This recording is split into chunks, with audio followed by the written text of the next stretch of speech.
Iba't iba po ang naging reaksyon ng mga kababayan natin dito po sa ating bansa, maging ang ilang mga opisyal ng gobyerno hinggil dito po sa naging resulta ng pagbisita o official visit ni Pangulong Marcos Jr.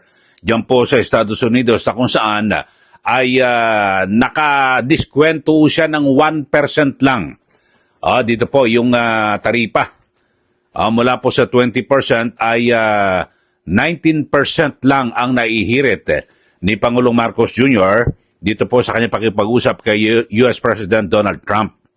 At dito ho ay ito pong si Senator Tito Soto at maging itong si Yusek Claire Castro ay talagang puring-puri at ang binabanggit ho nila mga kababayan ay napakamatagumpay raw, no? Ito hong naging pagbisita ni Pangulong Marcos Jr. dyan po sa Estados Unidos. Sabi po ni Senator Tito Soto ay a most fruitful and productive visit by the President which carries direct benefits for our country. Yan po ang binabanggit po ni Senator Tito Soto. So pinupuri niya po ito hong naging pagbisita ni Pangulong Marcos Jr. yan po sa Estados Unidos na kung saan ay nakapagpulong kay President Donald Trump.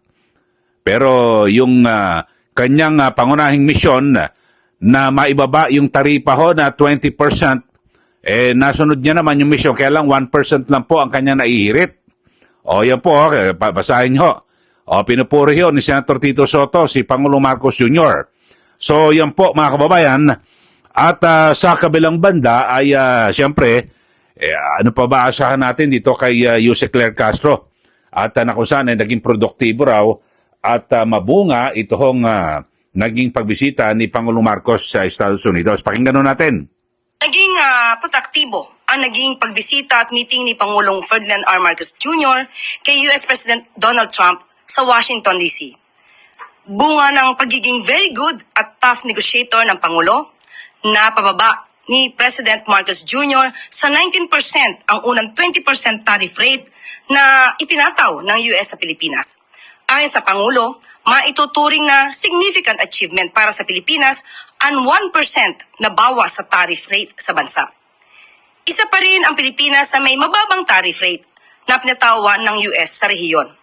Dahil dito, mas paiigtingin pa ng bansa ang mga hakbang para maging competitive ang Philippine exports. Base sa records, hindi naman US export dependent ang Pilipinas. Sa madaling sabi, may epekto pero hindi ganon kalaki ang impact nito sa bansa. Okay, so yan po ang pahayag ni Yusek Claire Castro at pareho po sila ni Senator Tito Soto na sila po ay bilib na bilib dito po sa naging sinasabing mabunga na pagbisita ni Pangulong Marcos Jr. diyan po sa US at pakipag-usap dito po kay President Donald Trump. So, yun po ang kanila mga pananaw, pero ako yung pananaw ko mga kababayan, di ba, yung nauna nating vlog, talagang hinayang na hinayang ako mga kababayan Dahil sa yung yung presidente po ng Indonesia, hindi niya na po kinakailangan magtungo sa Estados Unidos at para kausapin ito pong si President Trump, mga kababayan. Siya ho mismo ay tumawag lang ho tumawag lang ho kay President Trump at nakakuha na po siya ng bawas. Biro mo ang kanyang naibawas 13%. Ito pong yung presidente po ng Indonesia. Kasi ang una pong ipinataw dito po sa Indonesia, kasi sa atin 20%, di ba? Kaya ang sabi, nagpasya ho ang Pangulo na magtungo personal diyan po sa Estados Unidos para pakiusapan at makipagdialogo kay US President Trump. So nakakuha siya ng diskwento 1%. Pero ang masaklap po rito, zero tariff. So ang ibinagay naman kapalit at yung mga produkto pwedeng bumaha dito na wala hong taripa. Wala pong buwis. Ito hong yung sa Indonesia, ang president po nila, si President Prabowo, ay from 32% ay naging 19%. So parehas tayo, no? Pero ang taas ng binigay ko sa kanila, 32%. Nakakuha siya ng discount na 13%. 13%. Tawag lang ho yun sa telepono. Mga kababayan. Pero ang inaasahan ho natin, di ba, na kapag sinadya mo, di ba, kung minsan, sasadyain ko to para mas makatawad ako ng mas malaki. Pero iba po nangyari kay Pangulong Marcos Jr. At dito ho, mga kababayan, ay marami pong mga senador ang hindi po nagustuhan. Tulad po nitong kasangga ni Senator Tito Soto na si Senator Ping Lacson, sabi, mas maganda o siguro, ito po insulto, sabi po ng Senator Lacson, ito po ay insulto. Na kung saan ay parang, di ba, sila pong nag-host at meron pong panauhin, ito pong si Pangulong Marcos Jr., parang insulto, di ba? Binigyan mo lang ng 1%. Sabi po ni Senator Ping Lacson ay panahon na para humanap po tayo ng trade partners. You know. At maging ito pong si Senator Amy Marcos, ang sabi ho niya ay mula sa 20%, ibinabalang sa 19% yung taripa.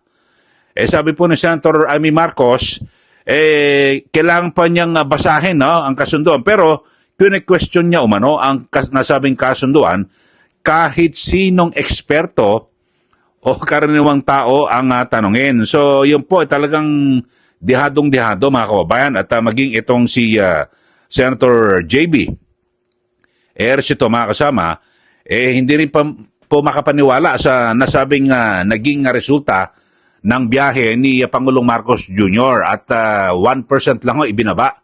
Ito, pakinggan natin yung kompletong report. Senators on Wednesday, July 23rd, are disappointed over the Philippines' failure to get a much lower tariff with the United States following the negotiations between U.S. President Donald Trump and President Ferdinand Marcos Jr. Senator J.V. Ejercito questioned the Trump administration's treatment on the Philippine government and Filipinos in general, saying he thought Americans considered Filipinos as their little brown brothers. He lamented that the newly negotiated deal puts the country at a great disadvantage. Senator Amy Marcos is also disappointed on the outcome of the negotiations, saying that a mere 1% reduction on tariffs for the Philippines while imposing none on the United States is not considered a victory. Senator Ping Lacson, on the other hand, believes that the 19% against zero tariffs is definitely not the most fair deal between decades-old allies like the United States and the Philippines. Okay, so yun po, yung mga nagbigay po ng negatibong reaksyon. Ito pong sina Senator Ping Lacson, Senator J.B. Ejercito at Senator Amy Marcos. Pero sa kabilang banda naman, ay ito pong si Senator Tito Soto ay okay sa kanya. At ang sinasabi niya ay talagang fruitful, mabunga at produktibo yung pagbisita ni Pangulong Marcos diyan po sa US.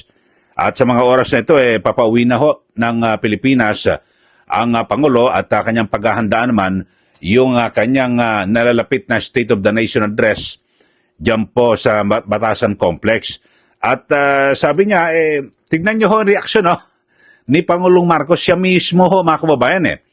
Tignan niyo yung buntong hininga.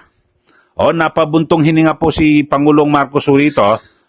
Dito sa kanyang pahayag ng matapos yung kanyang pakipag-usap kay President Trump. Ito, pakinggan nyo at panoorin nyo, mga kababayan, yung kanyang buntong hininga na parang hindi po siya makapaniwala na 1% lang. Pero ito wala po siya magagawa. Tapos na usapan Ito that we managed to bring down the 20% tariff rate for the Philippines to 19. Now, 1% might seem like a very small concession. However, when you put it in real terms, it is a significant achievement. There's more to be spoken about with the United States concerning the tariff rates and our trade deals. So that, I think, is so we have a a 19% rate coming from for imports coming from the Philippines into the United States, and however that we managed to bring down. Nakita nyo ho yung buntong hininga at higop po ni Pangulong Marcos Jr. Talagang parang hindi niya malaman kung paano niya ipaliliwanag kasi hindi niya po maipagyayabang ho ngayon eh. Ewan ko lang kung mabanggitin niya ho ito sa SONA. Kasi pwede mo ba maipagyabang 1% lang? Siguro kahit man lang sana nakakalahati man lang ho mga kababayan, di ba? 20% na ibaba mo lang sa 10%, okay na eh. Pero ang masaklap ho mga kababayan kasi si Senator Lacson sabi insulto. At galit na galit ho mga kababayan, di ba? Ito si Senator JBR ito, nadihado umano ng Pilipinas sa naging kasunduan ng US dito kay PBBM. Kala ho ba, tingin ho natin Little Brown Brother. At tawag naman ho natin sa kanila Big Brother. So wala ho. Yun ho. At ang matindi rin ho yung kay Senator Lacson, insulto raw ho ito. Panahon na para humanap tayo ng trade partners na iba. Yun ho. Well, kanya-kanya ho mga reaksyon. Kayo ho, ano pong reaksyon nyo rito? Mga kababayan, bagamat yung sa nauna natin vlog, kasi yung mismo pagkatapos ng meeting sa White House, nag-post agad sa social media account ni Trump at yun nakita ko agad ini-eric ko kagad mga kababayan kasi ako mismo nagulat na-shock ako hindi ako makapaniwala na 1% lang ang naibaba. Sinadya ho Biro mo yung ginugol mong oras yung panahon, ang haba ng biyahe. Tapos gumastos ka pa ng pera ng taong bayan.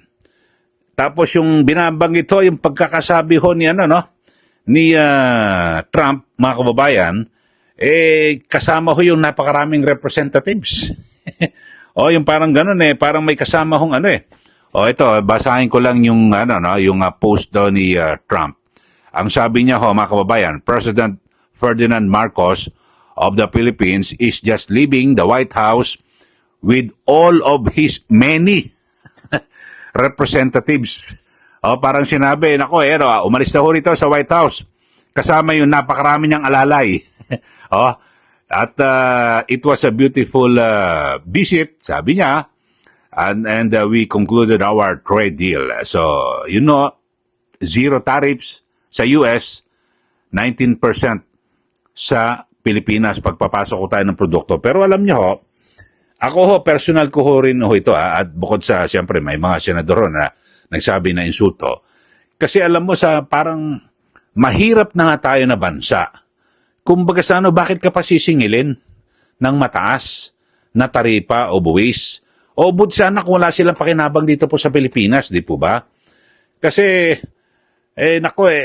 baka kung iba-iba lang ang presidente ho yun Alam ba, si dating Pangulong Duterte, baka sabi niya, hindi, tanggalin ko lahat ng EDCA sites mo dito sa Pilipinas. Pag hindi mo, ziniro rin sa amin. Dapat zero tariff sa inyo, sa amin din, ganon, zero. Para tabla-tabla tayo. Ewan ko, bakit hindi ho nakapalag si Pangulong Marcos anong klaseng dialogo? Baka sinabi, sige, 19%. Okay, thank you. Parang ganun lang parang hindi nakipagtawaran, di ba? Baka hindi po sanay kasi mamalengke si PBBM. Alam nyo, tayo, ay mga nakikinig sa atin, ako namamalengke ako, kumisan pag suki mo naman suki, bawasan mo naman. Di ba? Mahal naman tinda mo. Minsan gagawin pa, hindi, sa iba ako bibili. May mga gano'n. Sige, hindi na ako bibili siya. Mga ganun mga kababayan Di ba? Marunong tumawad, pero dito sinadya. Ano ba naman sabihin? Alam mo, sinadya kita rito. Ang haba ng oras ng biyahe namin, tapos gumastos pa kami. Sa aeroplano, gumastos kami ng pera ng mga Pilipino. Tapos ibibigay mo lang 1%. Tapos mahirap kami na bansa Pwede ba namang sabihin ganun ni Pangulong Marcos kay President Trump? At siguro baka maawa naman at magising si Trump na nga naman ang dami naman naming pakinabang sa inyo, di ba? Yung mga EDCA sites na yan. Tapos may balak pa silang magkaroon ng pabrika ng bala, ammunitions, dito po sa ating bansa. Tapos mukhang, di ba, talagang palalakasin po yung kanilang presensya dito sa Rion at ang ginagamit po ang Pilipinas. Yun ho. Sana, yun lang naman ho. Ako, hindi naman siya nagmamagaling, mawalang galang na po. Pero sana, kapag may mga ganyan dialogo, negosasyon, talagang ihirit mo ako talagang ilalaban ko kahit paano zero. Kung talaga ibabluff mo pa di sige, tanggalin ko na lang yung mga EDCA sites sa Pilipinas ako, nilalaban ko naman dito, hindi ko to pa sarili para ito sa mga Pilipino. Sana ganun ho. Well, yan na ho. Tapos na ho yan. At abangan ho natin kung ito ho ba'y babanggit din pa ng Pangulo. Pero pinanood ko sa inyo yung buntong hininga niya na parang napakalungkot ho ng Pangulo kala ko ba sabi top negotiator, no? Binola pa, bolero talaga ito si President Trump. Kahit sinong kahit sino ang pag sino ang kaharap, katulad nakaraan, 'di ba, nung pumunta yan dito sa Pilipinas, binolan niya rin noon si Pangulong Duterte. Tapos ngayon ang kaharap niya naman si Pangulo Marcos, binola rin. So ganyan ho. Okay, so kayo na ho, anong masasabi niyo ho rito? Dito po sa naging misyon at yung official visit ni Pangulong Marcos Jr. diyan po sa Estados Unidos, na ayon po kay Senator Tito Soto, naging mabunga at produktibo. Ganyan din po ang pahayag ni Jose Claire Castro, samantalang sina Senator Ping Lacson, Senator J.B. Ejercito, Senator Amy Marcos, sinabi, dehado ang Pilipinas. At ganyan din, sabi ho ni Eli Saludar, dehado ho ang Pilipinas. Dito po sa nangyaring dialogo na yan. Okay, sa mga bago lang sa ating channel, subscribe na po kayo para lagi kayong updated dito po sa ating pagdidiscuss, pagtalakay sa mga mainit na issue. Maraming salamat. Muli, ito po si Ka Eli. Magandang araw po sa ating lahat.